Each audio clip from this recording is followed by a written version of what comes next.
దిక్కు లీడర్లంతా ముచ్చట్లతోనే కుంపటి రాజేస్తుర్రు. ఇంకో దిక్కు ఎగస్ పార్టీలు రోజుకో పంచాయత్ ముంగటేసుకుంటుర్రు. తొలుత అడిగినవన్నీ ఇస్తామన్న సెంటరోళ్ళు చూద్దాము చేద్దాము అంటుర్రు. అందుకే అన్ని ముచ్చట్లు సీఎం సార్ వచ్చినాక మాట్లాడదామని ఎదురు చూసిర్రు అందరూ.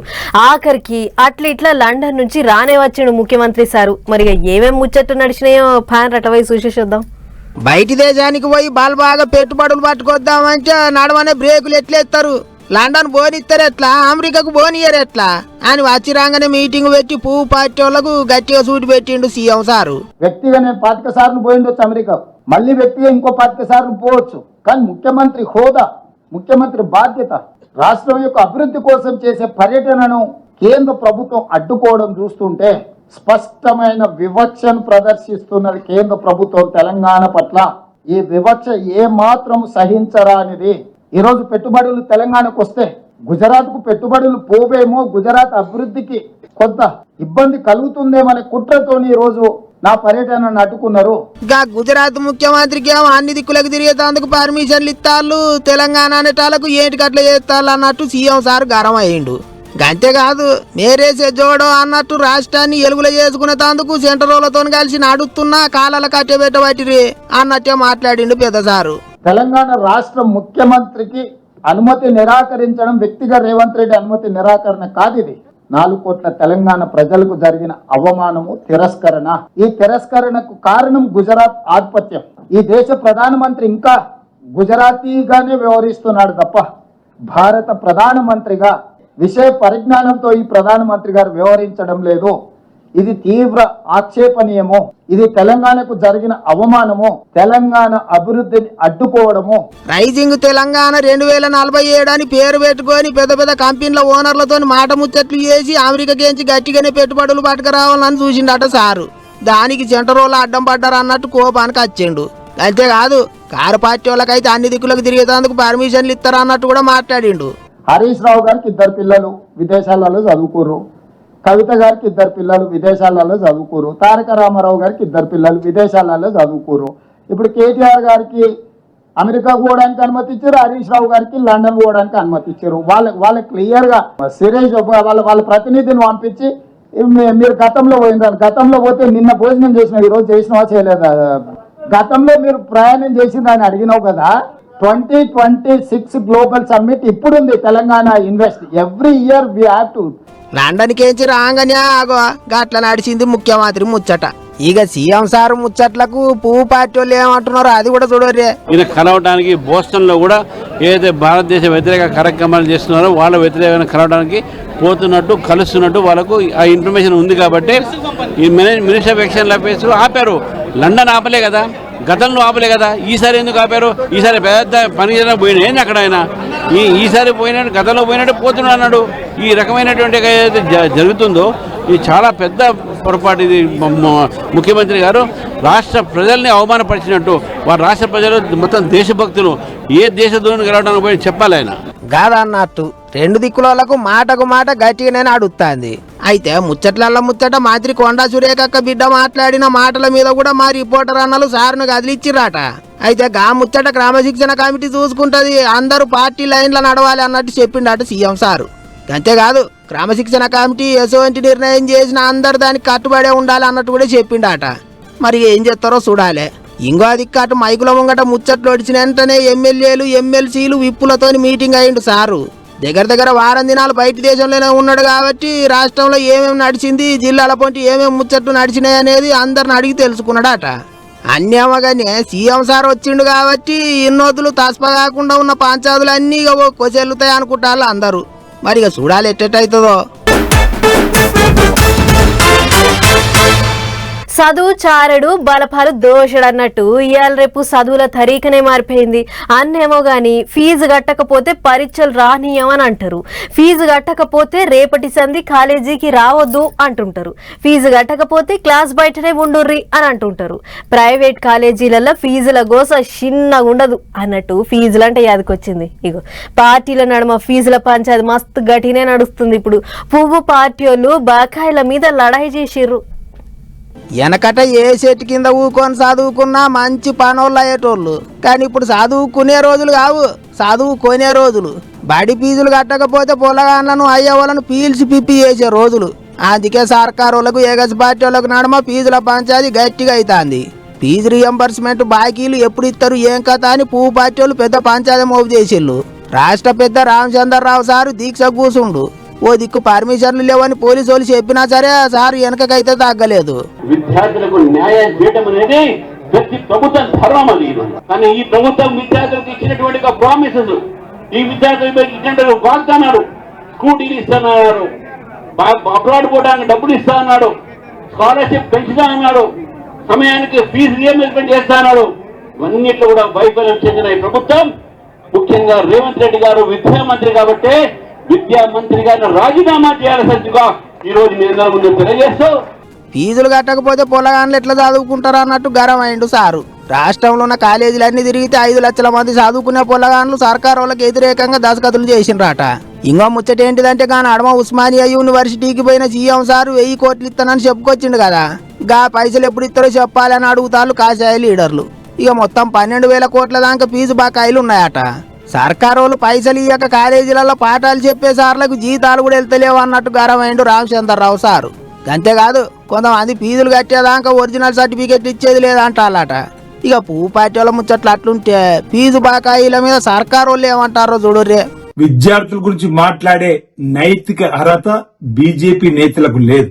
విద్యార్థులు భారతీయ జనతా పార్టీ నాయకులు చేస్తున్నటువంటి అంశాన్ని గమనించమని సందర్భంగా నేను కోరుతూ, బీజేపీ రాష్ట్ర అధ్యక్షుడు రామచంద్రరావు గారు ఈ ఫీజు అంశంలో నిరాదీక్ష చేస్తానని చెప్పని గొప్పగా చెప్పే ప్రయత్నం చేస్తున్నాడు. ఫీజు బకాయి బీజేపీ లడాయి అని బడాయి కబుర్లు చెప్పేటువంటి ప్రయత్నం చేస్తున్నాడు. పాత సర్కారు వాళ్ళు పోతే 8,000 కోట్లు బాకి పెట్టిపోయినరు, అవన్నీ దేర్పుకుంటూ వస్తాన్నాం అన్నట్టు చెప్తున్నారు సర్కారు వాళ్ళు. గిట్లా సై అంటే సై అన్నట్టే నడుస్తున్నాయి ముచ్చట్లు. సరే ఇక సార్ల ముచ్చట్లు ఎట్లున్నా సరే జర చెప్పన బాకీలు కట్టి సర్టిఫికెట్లు ఇప్పించే ఎవరని చెయ్యరు సార్లు అంటారు చదువుకునే పొలగాన్లు. వెనకట వంకాయ అంటే వంకాయ, టెంకాయ అంటే టెంకాయ, అన్ని ఒక్కొక్క రకమే ఉండేవి. కానీ ఇప్పుడు వంకాయలు ఓ 4-5 రకాలు, టమాటాలు ఓ 4-5 రకాలు, తీరొక్క మిరపకాయలు, తీరు బెండకాయలు, నాటు కూరగాయలు పోయి అన్ని హైబ్రిడ్ పంటలు వచ్చినాయి. వాటితోని మనుషులకు భూమికి మంచిది కాదని తెలిసినా చాలా మంది గవ్వే పంటలు పండిస్తుర్రు అన్నట్టు. ఇగో గీ ముచ్చటో సార్ చూడుర్రి. కాలానికి తగ్గట్టు మనుషులు మారుతుండ్రు, మనుషులు తినే తిండి మారుతున్నది. అందుకే తీరు కొత్త పంటలు పుట్టుకొస్తున్నాయి. గిట్లనే ఏపీలో ఓ కొత్త రకం మక్క గింజలు వచ్చినాయట. ఉపరాష్ట్రపతి Radhakrishnan sir, CM Chandrababu sir పెదవాన్సులు ఇద్దరు పోయిగా కొత్త రకం మక్క గింజల కథ ఏంటిదో చూసిండ్రు. అవోటి మార్పులు చేర్పులు చేసిన గింజలు కావట, మన నాటు గింజల తీరుగానే ఉంటాయట. సినిమా టాకీస్లకు పాప్కార్న్ సప్లై చేసే కంపెనీ వాళ్ళు సొంతంగా తయారు చేసినట్టు ఈ మొక్కజొన్న రకం అచ్చమైన స్వచ్ఛమైన మన గింజలే అనబట్టిండ్రు. ఇక సీఎం సార్ మాట్లాడుకుంటా పాప్కార్న్ అంటే చాలు ఏపీనే యాదికి రావాలి అందరికి అన్నట్టు చెప్పుకొచ్చిండు. ప్రపంచంలో అన్ని దేశాలకి ఇక్కడ తయారు చేసిన పాప్కార్న్ పంపించే బాధ్యత మీది. మీరు అనుకుంటే 11 ఏళ్ళు చేశారు, ఇంకొక 10-15 ఏళ్లలో గ్లోబల్ మార్కెట్ అన్ని కంట్రీస్ కూడా క్యాప్చర్ చేసే పరిస్థితి వచ్చింది. ఇప్పుడే ఉపరాష్ట్రపతి గారు అంటున్నారు, మంచి ఆలోచన, నేను కూడా మాట్లాడతాను రైల్వే మినిస్టర్తో. ఇక్కడ ఉత్పత్తి చేసిన పాప్కార్న్ని అదే సమయంలో అరకు కాఫీని ఎక్కడ రైల్వే స్టేషన్లు అన్నీ పెడితే ఆంధ్ర పాప్కార్న్, అరకు కాఫీ తాగే పరిస్థితి వస్తుందని చెప్పి కూడా నేను మీకు తెలియజేస్తున్నా. కాదన్నట్టు ఆంధ్ర పాప్కార్న్, అరకు కాఫీ అంటే దేశం అంతా తెలవాలి, పబ్లిక్ అంతా పసందు చేయాలి అన్నట్టు మాట్లాడిండు ముఖ్యమంత్రి. అంత మంచిగానే ఉన్నది కానీ సినిమా టాకీస్లకు పాప్కార్న్ సప్లై చేసే కంపెనీ వాళ్ళే అంటారు కాబట్టి టాకీస్లలో జర పాప్కార్న్ రేట్లు తక్కువ చేసేటట్టు మాట ముచ్చట్లు చేసింటే మంచిగా ఉండు సీఎం సారు అనుకుంటారు చాలా మంది. మరిగా తక్కువ రేటు పెడితేనే ప్రతి ఒక్కళ్ళు మక్క పేలాలు రుచి చూస్తారు, ఆంధ్ర పాప్కార్న్ అని మెచ్చుకుంటారు అని కూడా కామెంట్లు పెడుతున్నారు ఇంకింతమంది. రాష్ట్రంలో పాప్కార్న్ మక్క పంట పెరగాలి అంటున్న సర్కారు వాళ్ళు అట్లనే గా మక్క పేలాలను టాకీసుల కాడ అగ్గువకే పబ్లిక్ కు దొరికేటట్టు చేయాలి అన్నట్టు అడుగుతున్నారు. మరిగా చూడాలి సర్కారు వాళ్ళు అది ఏమన్నా ఆలోచనలు చేస్తారో. ఒకప్పుడు 500 పట్టుకొని అంగడికి పోతే 2 సంచుల నిండా కూరగాయలు వచ్చేది. 2 వారాల మందం సరిపోయేది. అన్ని ఖర్చులు పోగా వస్తా పొల్లగాళ్లకు ప్లేట్ మిరపకాయల బజ్జీలు కూడా తెచ్చేది. అసొంటిది ఇవాళ రేపు పరిస్థితి ఉందా? 500 తీసుకొని పోతే 5 రకాల కూరగాయలు అర్ధ కిలో వచ్చడే మా గగనం అయ్యింది అన్నట్లు ఉల్లిగడ్డ ధరలు పిఠానపిరమైనయట. పాండ్రి ధరల ముచ్చట్లు ఎట్లున్నాయో చూద్దాం. అటు ఇటు పోయి ఉల్లిగడ్డ ధర సుతా ఉట్టెక్కింది పో. లెక్కకైతే కోస్తేనే కన్నీళ్లు వస్తాయి, కానీ నిన్న కోస్తే కాదు కొనబోతే సుతా కన్నీళ్లు రావట్టే. ఈ ఎట్లా బతికేది? మొన్నటి దాకా 100 రూపాయలు పెడితే 3-4 కిలోలు దొరికేది ఉల్లిగడ్డ. కానీ 5-6 రోజుల సంధి 60-70 పడ్డది రేటు. అందులో కూడా మళ్ళా 2 రకాలు, సన్నదైతే ఓ రేటు, జరంత దొడ్డుదైతే ఓ రేటు. అయితే ఉన్నట్లుండి గింతగానం ఎందుకు పెరిగిందంటే అంత ఎల్లినో పుణ్యమేనట. గట్టి వానలు లేక ఉల్లి సాగు వెనకబడ్డది. అందుకే పొరుగు రాష్ట్రాలకెంచి దిగుమతి చేసుకునే కథ అవుతుందట. ఇక బయట రాష్ట్రాలకెంచి తెప్పించడం అంటే చిన్న ముచ్చట్నా? రవాణా ఖర్చులు, రైతు ఖర్చులు, వాళ్ళ లాభం, కూళ్ళ ఖర్చులు అన్ని పోవాలనే. అందుకే గింత పిరమైంది ఉల్లిగడ్డ. ఇంకో వారం దినాలు పోతే కిలో 100 అయినా అవుతుంది అంటుర్రు. ఇక ఉల్లిగడ్డ ముచ్చటి ఇట్లుంటే అటు కడుమ వస్తువులు కూడా అంతే. అల్లం, వెల్లిగడ్డ, పచ్చిమిరపకాయ, బియ్యం, పప్పులు, చక్కెర, పూలు గిట్లా ఏది తీసుకో డబల్కు డబల్ పెరిగినాయి రేట్లు. అయితే రాష్ట్రం అంతటా బోనాల పండుగ నడుస్తుంది కదా. ఇక ఒక్కో తావులో ఒక్కో రోజు నడుస్తుంటది పండుగ. ఇక పండుగ మోకను బట్టి పూల ధరలు అమాంతం పెరుగుతున్నాయి. ఎల్లినో పేరు చెప్పి కూరగాయల ధరలు అయితే ఆకాశాన్ని దాకుతున్నాయి. దుకాణాల కాడికి పోయి ఉప్పు పప్పుల రేట్లు అడిగిన సుతా అంతే. అంగట్ల ఓ రేట్ అయితే దుకాణాల కాడ ఓ రేటు. చక్కెర అయితే మొన్నటి దాకా 40 రూపాయలకే కిలో ఉండే. ఇప్పుడు అది కూడా పిరమై 70 పడ్డది. ఇథనాల్ పెట్రోల్ తయారు చేస్తానికి చెరుకును బగ్గవాడుడే ఈ చక్కెర రేటు పెరుగుతానికి కారణం అంటుర్రు. కూరగాయల ధరలు 10 రోజుల కింద జరంత నిమ్మలమే అనిపించినాయి. ఇప్పుడు అవి సూతా ఏది ముట్టుకున్నా కూడా అర్ధ కిలో 40కి తక్కువ లేవు. గిట్లా ఒక్కటని కాదు, సబ్బులు, సరుపులు, పండ్లు, ఫలాలు పెరగని ధరలే లేవు. ఇక వీటి ముచ్చట ఇట్లుంటే అటు బంగారం, వెండి సూత ఉరుకుడు పోటీ పెట్టుకున్నట్టే ఉంది. నువ్వు పెరిగితే నేను పెరుగుతా అన్నట్టు బంగారం 1,60,000 రూపాయలు దాటింది. మరి గొర్రెతోక ఆమ్దాన్ ఉన్న సగటు పేదోళ్ళకి ఈ గొర్రెంత ఖర్చులు మోసుడంటే పెద్ద శరణే అని చెప్పాలి. మరి ఇప్పటికన్నా సర్కారు ఏమైనా తగ్గించే ఉపాయం చేస్తుందో లేదో చూడాలి.